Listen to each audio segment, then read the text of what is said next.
Welcome viewer, I am Murugan S.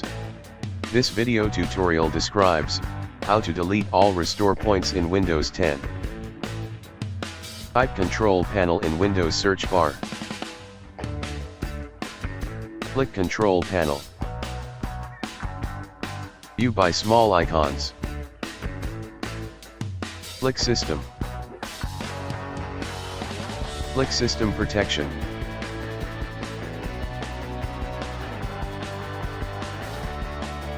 Click Configure.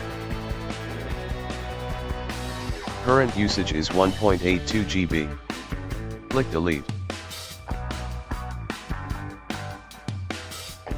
Click Continue.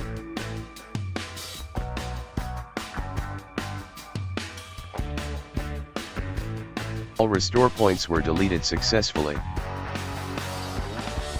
I hope this video tutorial helps to you. Please like, share and don't forget to subscribe my channel. Thank you very much. See you next video.